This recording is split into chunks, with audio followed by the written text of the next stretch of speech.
Charlie Clements, this has been worth the wait. Thank you and welcome to the Physical Performance Show. Thanks so much for having me on, and I guess good evening for you for coming into the clinic so late at night to accommodate for me. It's great to finally catch up, and thanks for having me on. In the pursuit of knowledge, it's a worthwhile stay up late for, Charlie, to capture this. And I should give an early shout out to the good folk at Physio Network. The episode I listened to, I think late last year, 2024, that would have been in terms of the Timegeist. It was fantastic. And that's where I first heard about you, started to follow your work. And I thought at some stage it'd be wonderful to glean some insights from you around the management of sciatica per se in athletes. But before we go there, Charlie, you've been engaging in some running of late, I noticed on social media. Trying to. I'm one of those people, I think, that sort of hit their third life crisis, and now I'm doing running and swimming and bits and bobs. So yeah, I've started to dabble in that for the last year and a half, 2 years or so. So I've got a marathon coming up again in a couple of weeks, which, yeah, to be fair, training has been a little bit better for this time round. So I'm hoping for a 3:10 to 3:15 maybe. Nice, because I think it was London. Was that right? Your first marathon? Was it Paris. London? Paris. Paris, that's right. So Yeah. yes, and so this time you're going back for more. Yeah, I haven't been put off just yet. And Charlie, that's great. And we'll talk about maybe some examples in the running population of sciatica. But your clinical interest in all things spine-related leg pain, where's that come from, and what's a day in your working life look like? Yeah, I guess I don't really know where it's come from. If in all honesty, I guess it's just more the sense of like I work in primary care, so general practice as a first contact physio. So for those who maybe aren't aware, it's kind of like it's a specialist role where you are responsible for the assessment and triage of people that come in to general practice. And rather than seeing like a doctor, a GP, for their musculoskeletal condition in the UK, they'll see somebody like myself. Um, and really, I guess it's a specialist assessment, advice, guidance, maybe a bit of rehab thrown in. Equally, the role I work in, I also have the responsibility of investigating and working that up if it needs to be referred to secondary care, for example, to orthopedics, neurosurgery, that sort of thing. So I guess, we know that back pain is really, really prevalent. 80, 90% of people will get it at some stage. And equally on top of that, I think it's something like 60% of people with back pain have some sort of leg symptoms as well. So you can appreciate, I guess for me, I see that sort of day in, day out quite often. So it was an area that I kind of wanted to upskill in pretty quickly. And then I guess I just sort of found a bit of an interest, and yeah, a few opportunities sort of came out in terms of teaching webinars and different projects, as you say, with Physio Network and a few other educational providers. And it's just kind of snowballed from there, really. I mean, your Physio Network masterclass was brilliant, the modules. So if there's any clinicians listening, I'd highly encourage them to get across that. It's a fantastic resource. Charlie, just thinking about the prevalence of lower back pain. I'm 19 years into my clinical life, and when people ask me why has their back pain occurred, maybe I'm taking the easy way out here. You feel free to critique my reply. My reply is life. Yeah. It's just happened because you got a pulse. Is there Yeah. anything you'd add to that? Feel free to correct me. No, I think, yeah, very often it's exactly the same. And a lot of the time when I see people, there isn't always like a mechanism that's brought it on. It's just something that people have like lived with for ages, or it's just randomly developed. And yeah, I guess as you say, it is so common. I almost sometimes an analogy I'll use in the right person is similar to like a cold. You might not know exactly what caused it. Instead, it could be a multitude of things. You might be stressed at work, you might not be getting enough sleep, you might not have done some exercise or been prioritizing and looking after yourself recently. And sometimes that can cause a cold, and equally, it can sometimes cause an episode of low back pain. So, yeah, for the right person, sometimes that can go down well. I've also done it on some patients, and maybe it's not been quite so well received. I mean, the other cohort I think of is is the athletes who mistakenly may believe that because of their fitness or their athletic prowess that they should be immune to back pain, lower back pain specifically. Anything you'd say to that cohort, Charlie? Yeah, unfortunately not. I think, yeah, anybody can get it. And I guess, yeah, to be fair, particularly sort of like non-specific mechanical back pain, in theory, if you look after your general health, that is a positive factor that might mean that you're less likely to develop it, but it certainly doesn't make you immune to picking it up, unfortunately. Yeah. And then I think the other thing I observe from athletes is when they do develop it, their works mentality, which is typically athletically push harder here, get a result sooner or faster. It's often challenged by the realities of lower back pain and sciatica, where there's such a big time involvement and they can't cram an outcome. Yeah, yeah. And I think you definitely will have worked with a lot more athletes than myself, so I can imagine that's quite a tricky demographic to treat. Like, but if I do this and I do that, can't I, won't it speed it up? And it's like, no, sometimes it won't. Often it won't. So let's explore this. Sciatic, I mean, it's an umbrella term. Most people, though, I guess, Charlie, on the street would resonate with what that means. But as a clinical educator, what does that mean to you? Yeah, so I guess it's essentially like pain that is traveling into the leg, and that will be due to some form of like nerve root involvement 9 times out of 10. So essentially, something has irritated the nerves exiting the lower part of your back, and that is likely to be the cause of the leg symptoms. Now, rarely you can get like an isolated sciatic nerve injury, so like in the actual pelvis and the buttock. So that might be due to like a mass or an endometrial like polyp, or possibly after like a hip replacement, something like weird and wonderful, but that's quite rare. The classic, I guess, is piriformis syndrome that people think of. Oh, I've got a tight piriformis, so that's pressing on my sciatic nerve, and that's why I'm getting my leg pain. I would say probably 9 times out of 10, that's not the case. And usually, if somebody's coming into the clinic with buttock pain and symptoms radiating down into their calf, certainly the first thing I'm thinking of is this is coming from your lower back. This is coming from your spine. I quite like the term sciatica still. I use that with patients. I know from as you say, from a research, from a clinical perspective, we've started to sort of like disregard that as a term because it's not anatomically accurate.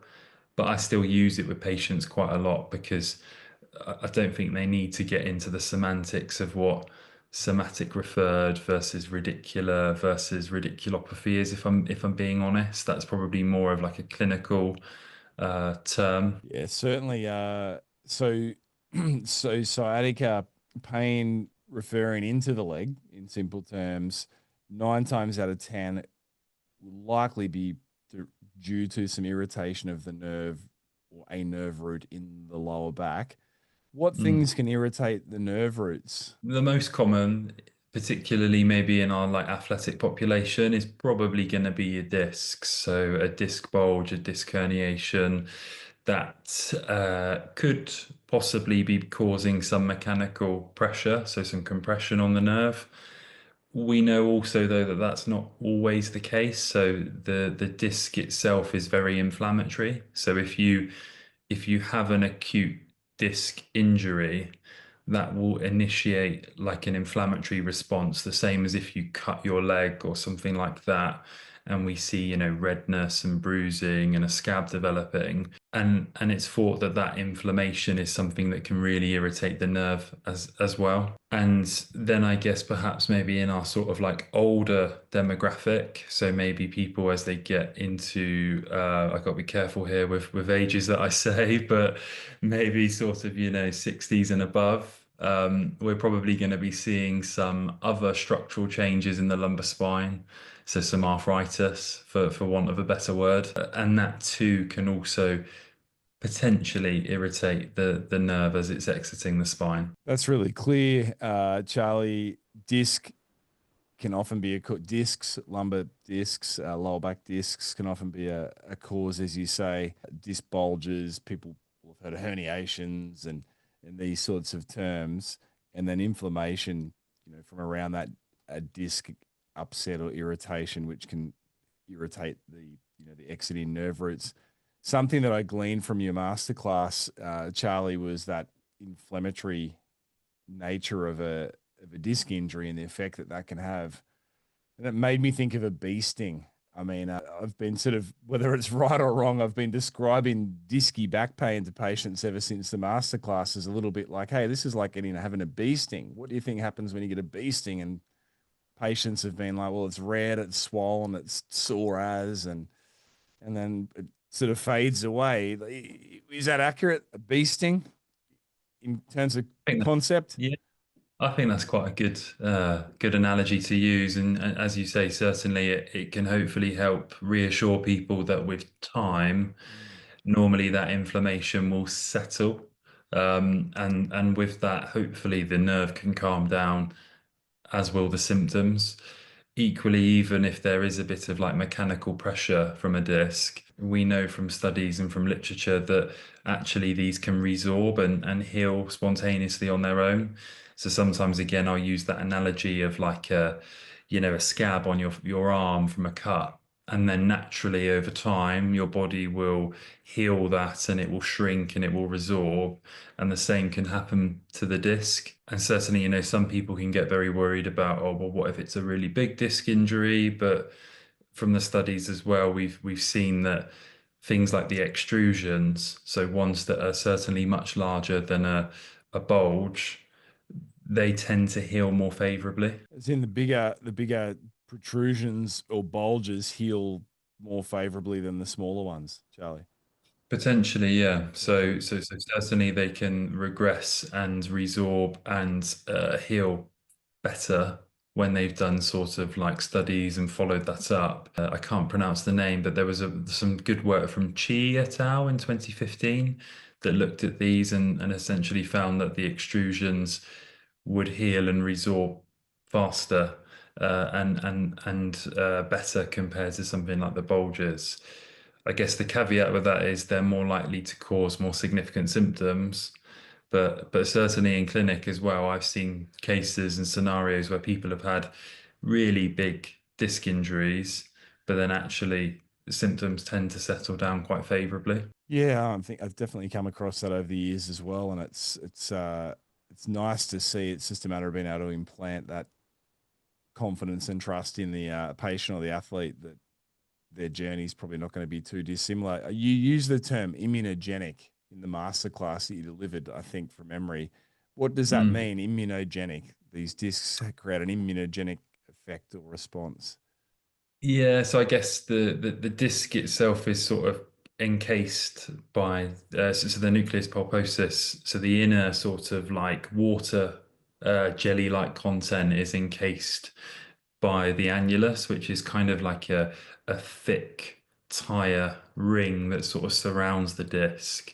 So it's a really strong, robust substance. But if that inner portion does bulge, protrude, extrude, however you want to sort of name it, because it's not been exposed to sort of like the body and its environment, it initiates that sort of immune reaction, and then you get that sort of inflammatory response where, like a bee sting, it's red, it's irritable, and that is thought to be sort of the main source and culprit of some of the nerve root symptoms that people experience. Yeah, that's great. It's just a nice, nice to clarify, and it was a nice insight that I took from the personally took from the lessons that you taught there on the masterclass. Charlie, you used those clinical terms, somatic, radicular, and radiculopathy before.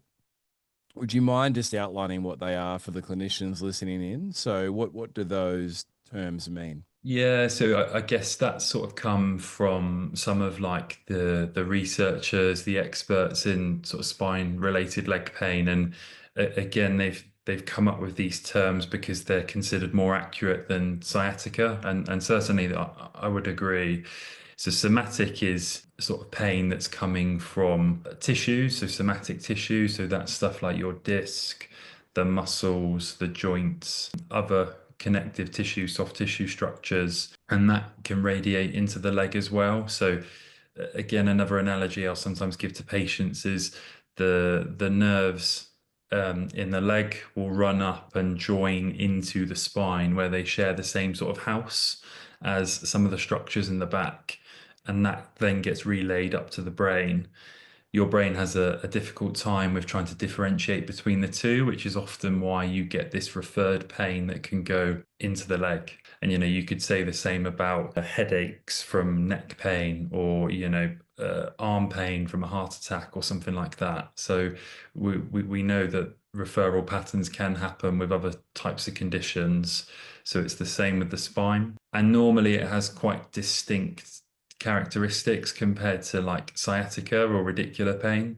So usually people will describe that it's above the knee, and it's kind of like an achy, dull, gnawing type sensation. And they won't have any sort of, or they certainly shouldn't have like neurological symptoms. So they're less likely to have pins and needles or tingling or weakness in the leg, compared to maybe some of the other subcategories. It can be similar to visceral pain, which is a bit of a side track, but visceral pain, so coming from organs and things like that. With those, we would want to certainly be like considering past medical history, like systemic or constitutional symptoms as well. So like feeling feverish, sick, nauseous, stomach pain, those types of things, to differentiate between the two. Radicular pain is categorized as sort of like a gain in function. So that's where that nerve root is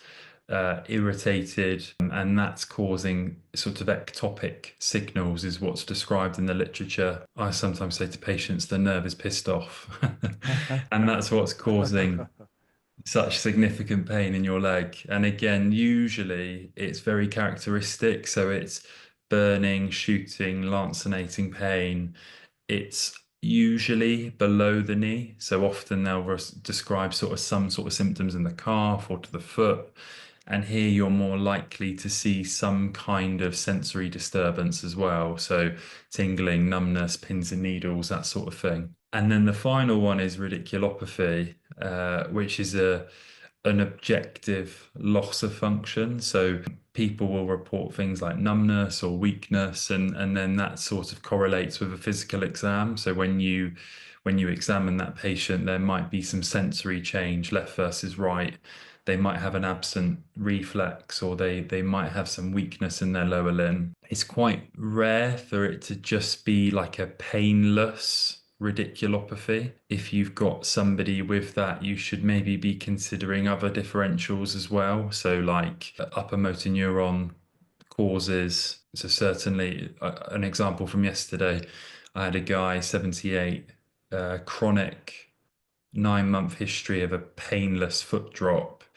Um, Again, we're kind of going off piste a bit here, but in terms of like treating that from a spinal perspective through surgery, it's now going to be very difficult for them to have like a complete resolution, because it's 9 months down the line, and this needs to ideally be operated within days, if not weeks. But certainly, if somebody's coming in with a painless foot drop, that does kind of prick my ears up and get my attention to what else could be causing this. So, is there something else neurologically going on that might be contributing to it? So interesting case study. Somatic pain symptoms coming from tissues. The share the same house concept as to how you can have symptoms elsewhere aside from the actual driver. And then radicular pain, which is a gain in function, ectopic signals, the nerves cheesed off or peeved off, if or Charlie's version, and then radiculopathy, a loss of function where you'll see a sensory change or potentially some muscle weakness or some reflex changes. In simple terms, yeah, Yeah. but they're probably more clinical constructs than to the athlete, the patient out there with leg symptoms. They're not too too bothered by the semantics, are No, just what are we going to do to fix this, they? get it Yeah. better? So, talking practically, Charlie, on some key concepts around sciatica. So we've covered what it is, some of the causes, imaging, what and when, where, and how might imaging come into play? So I think certainly like in the role I work in now, it's exposed me to requesting imaging, to in some circumstances trying to interpret the imaging and then referring into secondary care. So I would like to think my understanding of it is certainly better than maybe a few years ago. I guess there is a lot of like nuance to it, but equally there are some like fairly black and white sort of constructs as to when or when you might not consider it. So I think certainly like early doors, if somebody's walking in and it's just pain that they're experiencing, there's no significant weakness, there's no red flags, serious concern of like a sinister pathology. In that scenario, we don't need to be imaging straight away because it's not going to change the management. So certainly in the first, I would say 6 weeks at least, some might argue even longer, we want to be trying to sort of calm that down with, you know, which we can probably talk about in a bit more detail, but physio, analgesia, other types of treatment strategies as well. So that's an example of when you wouldn't need to do it. Equally, I guess if you're thinking this is more of like a somatic referred type presentation, imaging probably isn't going to change the management for that because I guess if we're looking to scan the back, we're looking at an MRI, which is going to give us a really good representation of the majority of the anatomy of the spine, as well as the cauda equina and the nerve roots. So if we're thinking actually their leg pain isn't from a nerve root pathology, then they're probably not going to be a candidate for a nerve root block or going on to have surgery for like a discectomy or something along those lines. So that's probably another example of when we wouldn't want to do it. For me, I guess there are a few times certainly where I would want to consider it. So concerns of serious pathology, absolutely you're going to be wanting to image that, and the urgency will obviously be very context dependent. Equally, if we've got somebody with concerning weakness or significant weakness, so if they've got weakness across multiple levels, or they, for example, again have something like a foot drop, we want to be escalating that pretty quickly. So if somebody's coming in with an acute foot drop, certainly where I'm based in the UK, so Bristol, they go into accident and emergency, they go into A&E to get that examined because time is essentially of the essence. The sooner you can get that diagnosed and treated, the better the outcome that person can have. So that's a scenario of where you would certainly want to consider your imaging. And I guess also for pain. So if you've got somebody with progressive pain or persistent pain, so I sometimes say sort of the two Ps, that is a scenario where getting something like an MRI scan could be useful here because there are other treatment adjuncts that can be explored. So nerve root blocks, injections, or if that's not working, or if it's a more of a persistent case, potentially surgery, which we know does carry risks, but we also know they are effective treatments for helping pain for people that have sciatica. Yeah, that's really helpful.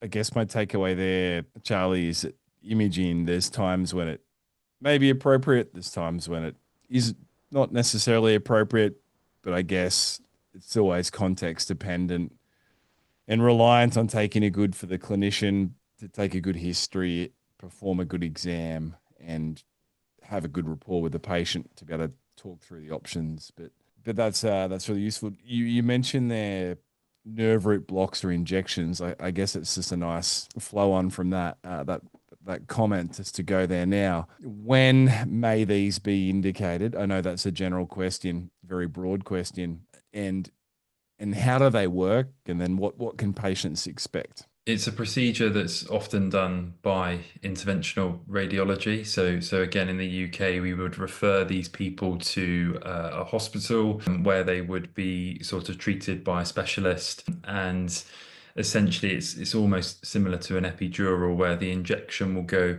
into the spine, and then they inject, and that's under X-ray guidance, and then they will inject anesthetic as well as corticosteroid. So it has sort of two effects. It can be diagnostic because if you're on the money with where you think or what is causing the pain, we should expect some improvement, even if that's only for a few hours, minutes or hours or possibly days. And then it also has the therapeutic effect, which is the steroid will then start to kick in a few days later, and that is designed to essentially reduce inflammation around that nerve. So it's a powerful anti-inflammatory essentially. They tend to be better for your like early acute discs. So certainly sort of somebody that's had a disc bulge, disc herniation,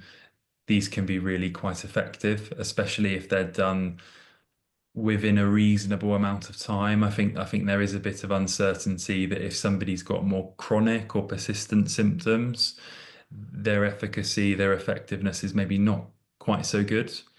And equally, they can be effective for people if you've got a condition called stenosis, but involving sort of like the outside part, so not the canal. Instead, it's kind of the recess and the foramen, so sort of unilateral to one side, really. So sometimes that can be helpful if somebody's got pain in their leg because of that. No, that's great. And what's the gap between injection and maximum symptom change, if there's going to be symptom change, Charlie? It's difficult. I think it varies, but in terms of it, normally I would say a couple of weeks. If they haven't seen any improvement within a couple of weeks, 2 to 4, let's say, ballpark figure, I think that you then start to sort of question, has that been effective or not? And then potentially you're kind of going back to the drawing board and reassessing and checking, actually, have I got the right diagnosis here? Or equally, there are scenarios sometimes where people don't get relief from it, and then they might need to be referred on to have something like surgery. And are there any clinical criteria that you use as a clinician working with patients to tick off to consider proceeding to an injection, or is it more time course, symptoms, knowing your patient? It's tricky. I think certainly I wouldn't be considering it straight away. So I would want to have seen if there's been any improvement with different types of medication, exercises, physiotherapy, and equally a little bit of time. So people might agree or disagree with me, but I would say sort of 6 to 8 weeks for me in the NHS is probably a ballpark figure. Um, in terms of giving this time to settle down. And then if it's not helping, then that's where you have that sort of shared decision-making conversation about the benefits, about the potential risks. So, just off the top of my head, it's an invasive procedure. There is a chance that you could irritate or damage the nerve even more because you're sticking a needle in that sort of environment. Equally, people can get infections because it's invasive. People's leg can go numb for a day or two. People can faint. You can have allergic reactions. So it's not completely risk-free. So I think it's making the patient aware of that, but before they go in and have it done. Equally, I guess the one of the biggest sort of precautions, contraindications is if they're on blood thinners. So again, you need to let the the clinician, the interventional radiologist know about that, and then it's kind of a bit more of a medical workup and decision around, is this something that they could safely have whilst they're on this type of blood thinning medication. So that's kind of goes above and beyond my area of expertise.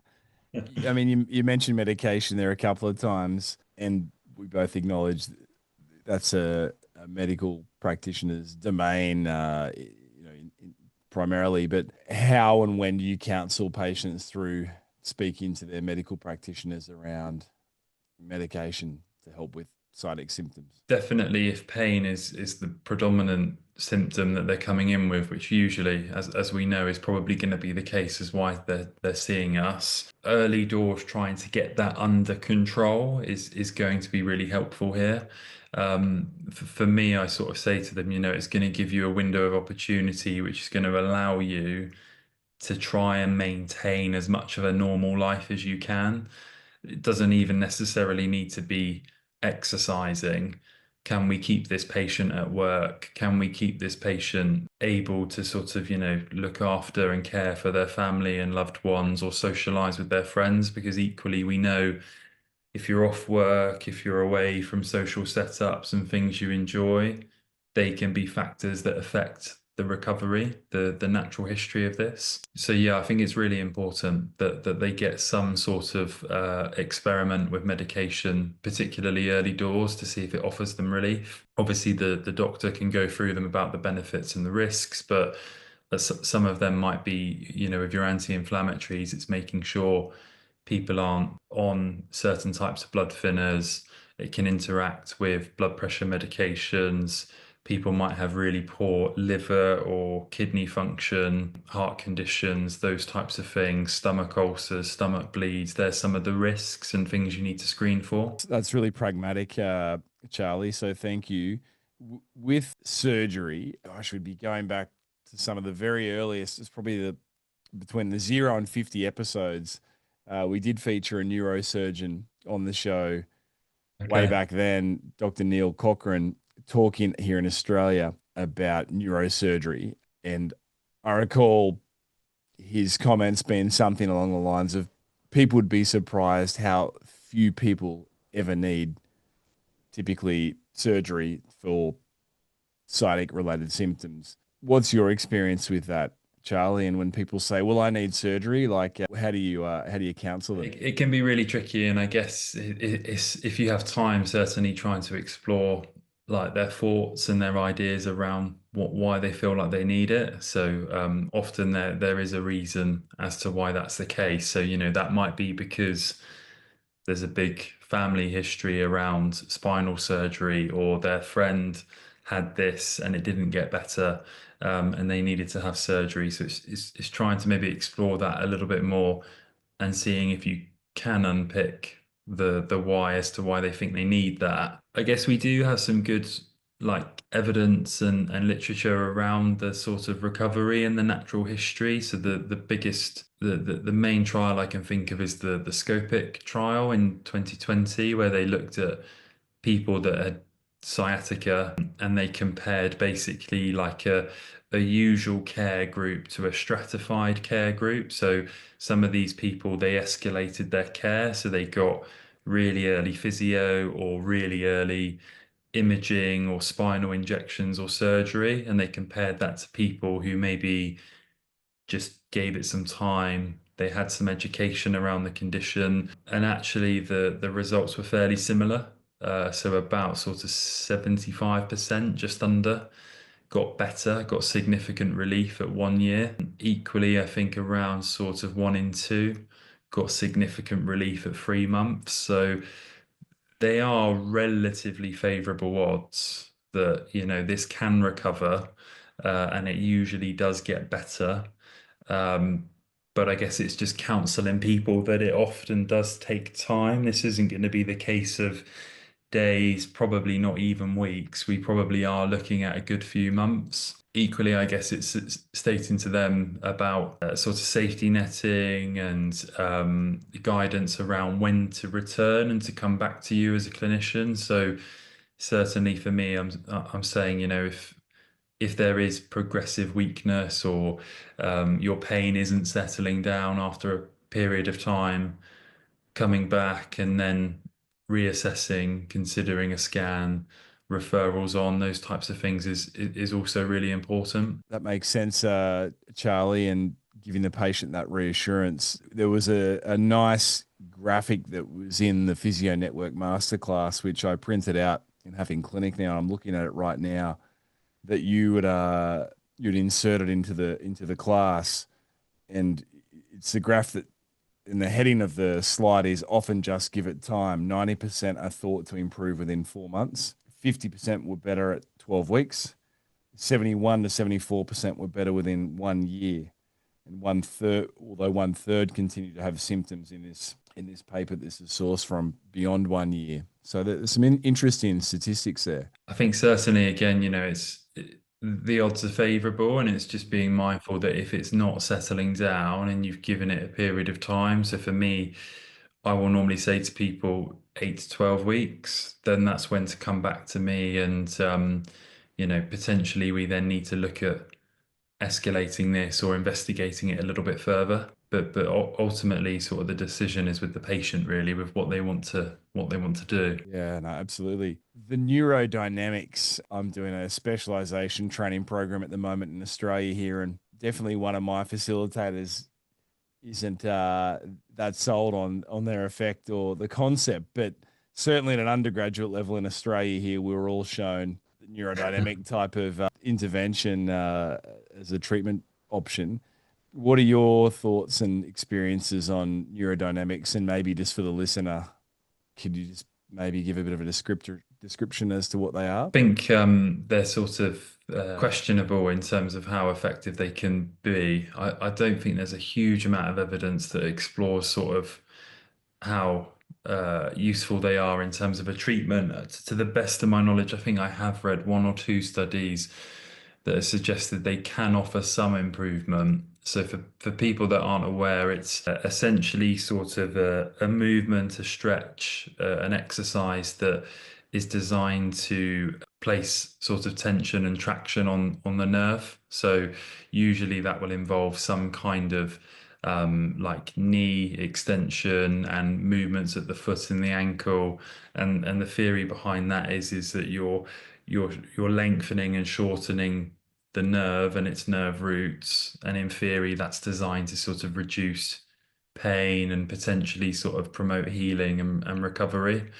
Um, Certainly that's kind of my understanding of kind of how it is designed to work. Experience wise, I've had a few people that get on really well with it, and they seem to think that it can help quite significantly with their symptoms. And then I've equally had people where it's really sort of flared things up and they've not got on with it very well at all.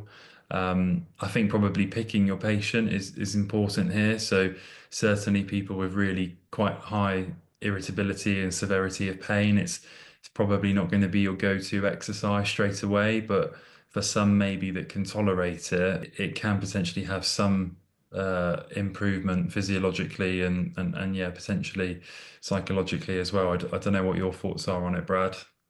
Yeah, gosh, I remember graduating. It seemed to be all the rage here in Australia, but I have clinically used it very little, really, in over the years. In more recent times, I guess you use the word irritability, and if they've got a low level of irritation, and I find I might clinically pop them in here or there. But yeah, I think it's picking your patient, like you've said a few times.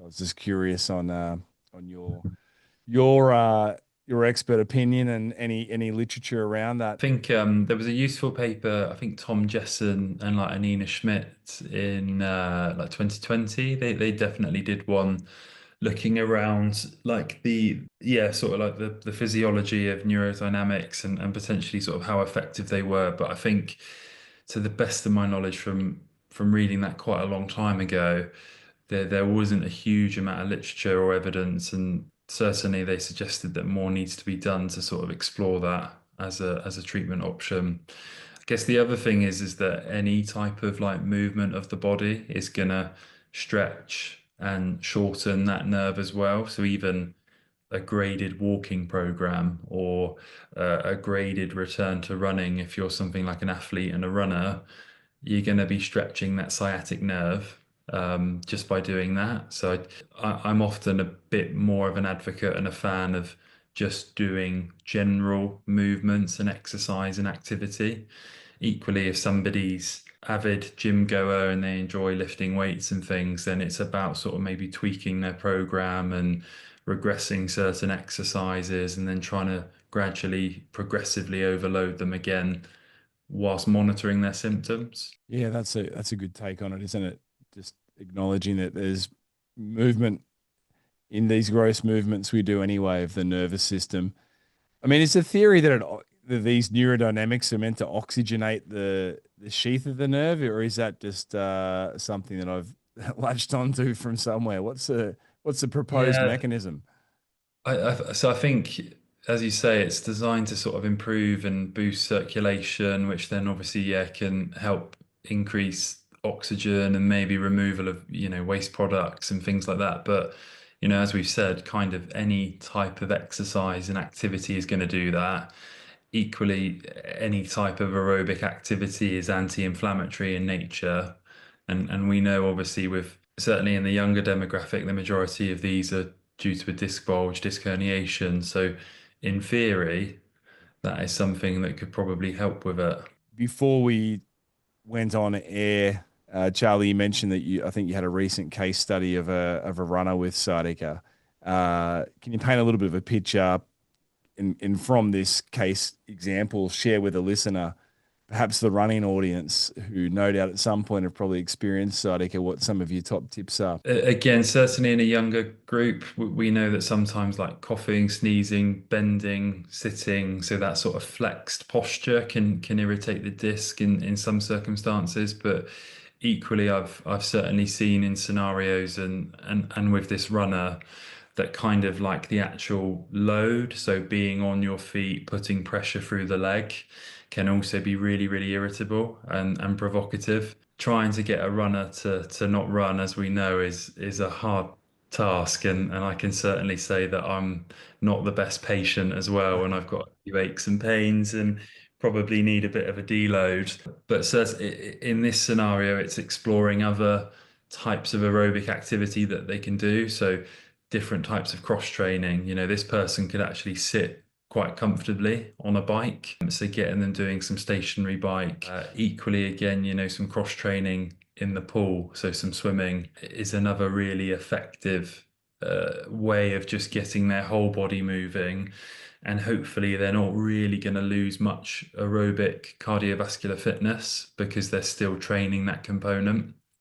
And as I say, coming back to the fact that we know the majority of these cases, inflammation is the main driver of symptoms.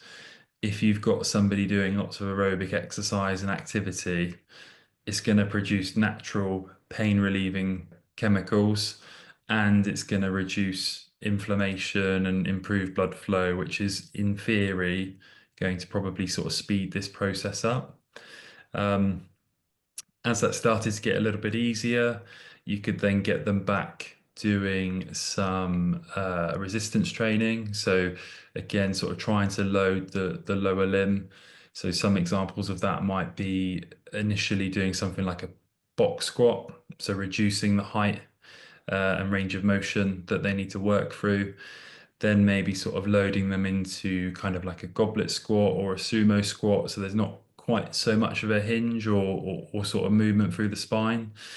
And then as that slowly got easier, you can then maybe start to go to like staggered and more sort of single leg type work. So, stationary split squats, step ups, lunging, those types of things. So I try not to get too bogged down in terms of like the biomechanics, but more in the sense of we're gradually exposing that nerve and retraining that system to tolerate the load a little bit better. And I certainly am not a running physio as of yet or a running coach, but I guess then in terms of getting them back to running, intervals, jogging, walking intervals, those types of things with rest periods, and then progressively trying to load that up as the weeks go on. Brilliant. Some graduated exposure, progressive prescription of exercise work, and I guess you can't underestimate or understate the importance of reassurance as well.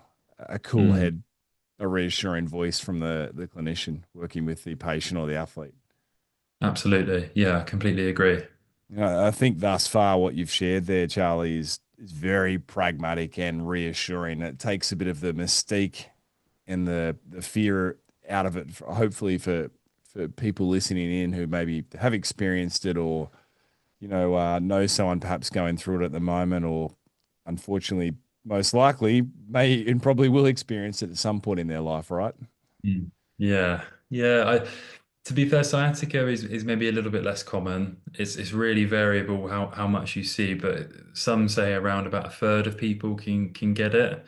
So I guess the odds are more in people's favor compared to picking up an episode of back pain. But it's Or, still, or yeah, it's still very common. or a cold, as you said earlier there. I mean, I've had one episode of sciatica in my life. I'm 44, but it lasted for about 2 weeks, and I initially developed a bit of anxiety around it. It was a bit of a stressful period in life, and I had to take a step back and go, hold on, how would you coach your patients through this? Don't get too far ahead of yourself. And I was pleasantly and pleasingly surprised it passed within 2 weeks or so. But for one point there, I'm like, oh, I'm going to be dealing with something else now. So, Charlie, let's play a game of threes.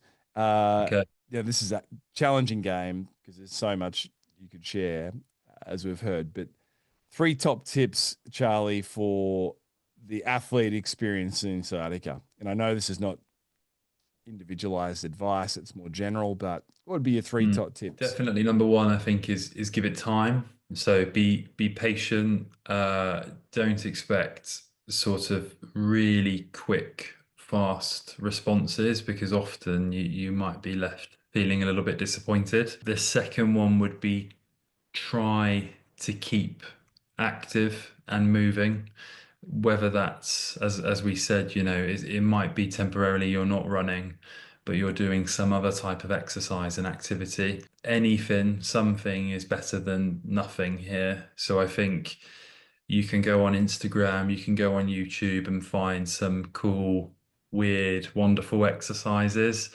but actually it's probably not going to outperform going for a walk or going and doing a little bit of stuff that you can manage at the gym or your Pilates class or your yoga class, but you've adapted it. So I think something over nothing and some type of movement is really, really helpful here. And then number three, I think if in doubt and you are worried or concerned, that's when to consult seeing somebody. So, a qualified healthcare practitioner, somebody that hopefully has a decent level of understanding around the condition who can, again, hopefully reassure, encourage them, and get you back moving and doing the things that you want to be doing. Brilliant. So, Charlie's three top tips for the athlete with sciatica: one, give it time, be patient; two, keep active. Something's better than nothing. And number three, if in doubt, consult with someone who's credible and qualified.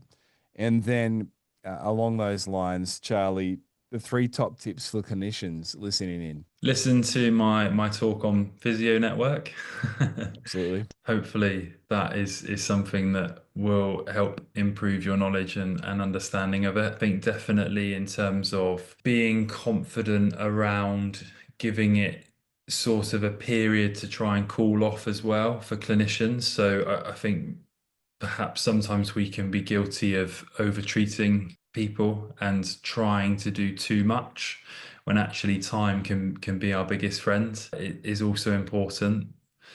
And then three is maybe be willing and aware to get other members of the multidisciplinary team involved as and when you need. So doctors for medication or referring on to other specialists or clinicians for imaging or other types of treatment techniques if things aren't settling down. Yeah, that's that's practical and powerful. The three top tips for the clinicians: one, extend your knowledge and go deeper, such as the masterclass on Physio Network. Two, be confident around a period to cool off. In other words, giving it time to Mm, respond. And three, being willing and aware that there's times when we will need to call in colleagues from the multidisciplinary team, be that a physician, radiologist, or other. yeah. Charlie, every guest of the show, from episode one to you'll be episode 371, has issued a physical challenge to the listeners for the week. And this can be anything at all. You can make it easy, you can make it hard. What's Charlie's physical challenge going to be to the listener? Physical challenge. Can I say my sort of challenge at the moment? So for me at the minute, it's swimming. Yeah, great. Um, so yeah, for me, trying to swim 200 meters, which is tough. I can do 100 meters at the moment. I can do four lengths of a 25-meter pool, and then I'm gassed. I can't go anymore. So that's yeah. Maybe see if somebody can beat my four lengths, which I'm sure a lot of your listeners, particularly endurance athletes, could do in their sleep. Well, there's a lady that I swim with here on the Gold Coast, and she just got back from completing the English Channel. So that was a mighty 12-hour effort for Jen. But the English Channel, 200 meters, it's all relative, right, to the experience. She's a Com Games Com Games gold medalist. So take on Charlie's swimming challenge and maybe just swim further than you ever have before. Simple, right? Nice. Uh, Yeah. and and Charlie, the other set question that every guest of the show has been thrown is, if you could boil everything you've learnt, in this case, you're an expert. This is an expert edition. If you could boil everything you've learned in your professional life down into one solitary piece of advice to help the listener perform at their physical best, what would that solitary piece of advice be, Charlie? Treat the system rather than the symptoms. Kind of what I mean by that is prioritize your physical health, your mental well-being, your social relationships outside of other aspects of your life. Because I guess kind of certainly for the clinicians listening, we know that they're kind of really big influencers in terms of like injuries, illnesses, and equally like the recovery of those types of things. I think certainly again, sort of the with internet, TikTok, Instagram, we see these like corrective exercises or like one-stop shops which can fix your pain, when in reality it's never that simple. And I think certainly working in primary care, working in the role that I do, the people I see that struggle the most with managing their injuries, their aches and pains are the ones that haven't looked after their physical health or, potentially need more support with their mental health or socially in terms of like job roles, that type of thing. Treat the system and not just the symptom. I think Yeah, that's that sounds that very philosophical. That's very, very Charlie Clements. Charlie, that just prompted me just to hear from you briefly around some signs slash symptoms of potential sinister pathology. So we're talking potential Mm, growths on the spine, metastases, etc. In my 19 years, I've knowingly encountered this less than half a dozen times, and sometimes with favorable outcomes, and other times you know, young people, not pulling through with sinister pathology. So just to mm. maybe as a quick sign off, just because it's such an important thing to not miss, what should capture practitioners and certainly patients and athletes' attention if they're getting, what things do they look for?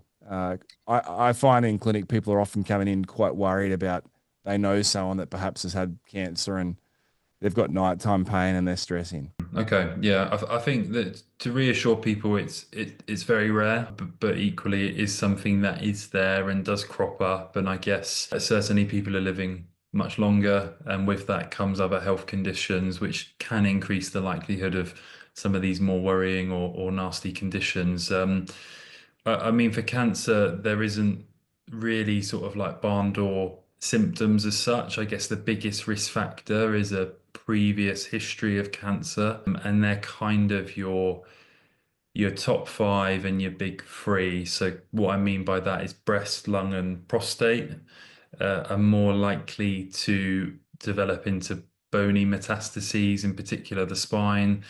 And then you've also got like renal and then thyroid or gastrointestinal as well. You're right as well, sometimes that can sometimes that can present as like nighttime pain. Trying to establish, is that positional or is it unremitting? So in the scenarios where I have unfortunately encountered people with malignancy, usually that's, they can't sleep or they've had to sleep in a chair because they can't tolerate lying in bed or something along those lines. It's very different compared to if I roll over in bed, my back wakes me up, or I really struggle to drift off to sleep because my back's so uncomfortable, those types of things. And then equally again, weight loss, general feeling rubbish, really tired, fatigued, those types of things are some of the more systemic symptoms that could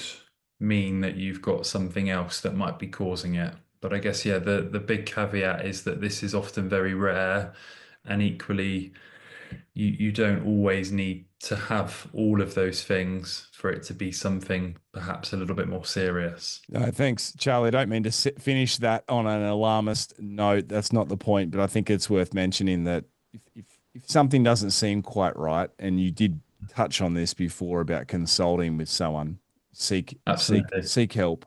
Yeah. So thank you, Charlie. When I think of you, I think of a calm head for an unnerving problem. Pun intended there.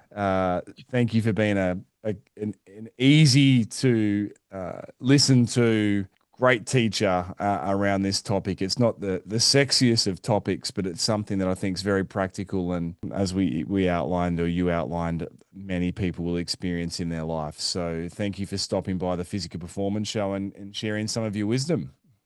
Yeah, thanks for having me on. And it was a pleasure because I know obviously you've had some pretty big names on here. So I'm honored. Add Charlie Clements to the list. Thank you, Charlie. Cheers, Brad. Take care. Thank you.